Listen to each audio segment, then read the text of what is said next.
Example 6 कर रहे हैं अपन। ये बोल रहा है कि एक आइसोसेलिस ट्राइंगल है, ट्राइंगल खुद से ही उसने आइसोसेलिस दे दिया हमें, मतलब ये साइड इसके बराबर, ट्राइंगल ए बी सी एक आइसोसेलिस ट्राइंगल है जिसमें ए बी ए सी के बराबर दे रखी है, और वो कह रहा है कि डी और ई दो पॉइंट है बी सी पर, कि बी ई, ये पूरी लाइन बी ई, ये जो लाइन दिख रही है बी, ये किसके बराबर दे दी उसने हमें, सी डी के बराबर दे दी, ये पूरी लाइन सी डी। आप देखो सी डी और बी में ये पार्ट ओवरलैप करता हुआ नहीं आ रहा है, डबल दिख रहा है, समझ गए।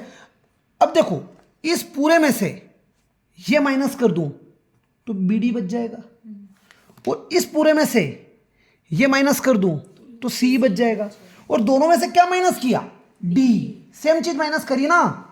टोटल 8 रुपए थे, ये भी 8 रुपये, ये भी 8 रुपये, 3 रुपये इसमें से भी माइनस किए तो ये भी 5 रुपये बच गए, 8 में से 3 माइनस किए तो भी 5 गए, तो बचा हुआ भी बराबर होगा कि नहीं होगा, ये लॉजिक है यहां पर। फिर आगे क्या बोलता है वो, इनको ज्वाइन कर लो, ए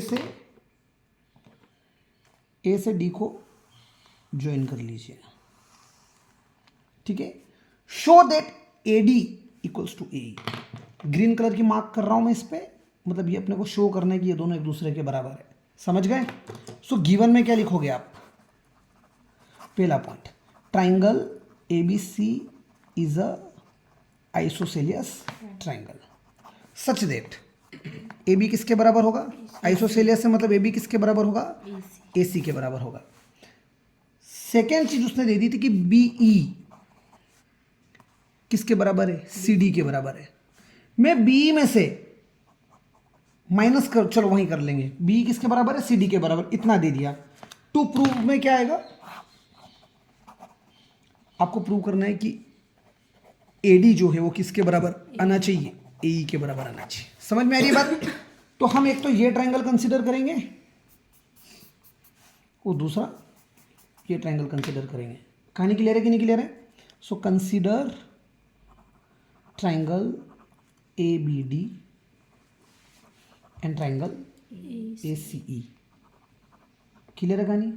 ये रहा इस तरह से कुछ ए बी डी, और इस तरह से कुछ ए सी ई, ठीक है, जिसमें नींद आ रही है, जिसमें ये दोनों बराबर आइसोसेलियस की वजह से, कहानी क्लियर है, ये दोनों बराबर।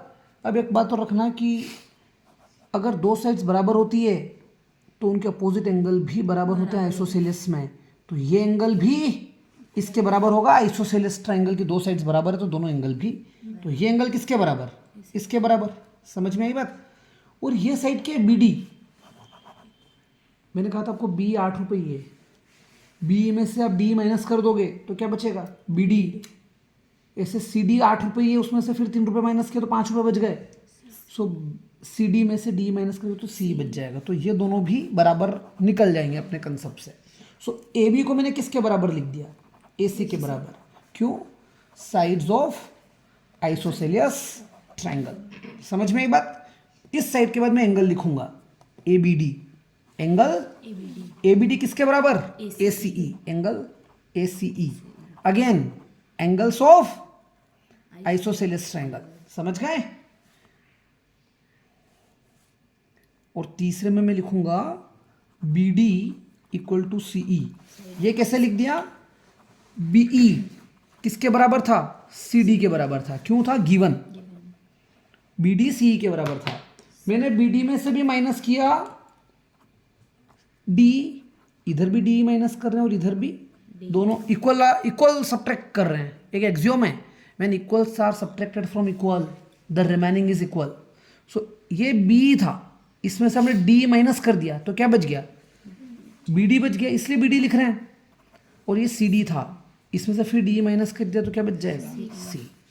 सो side angle side, by side angle side criteria, triangle A B D is congruent to triangle A C. नहीं समझ में आई बात।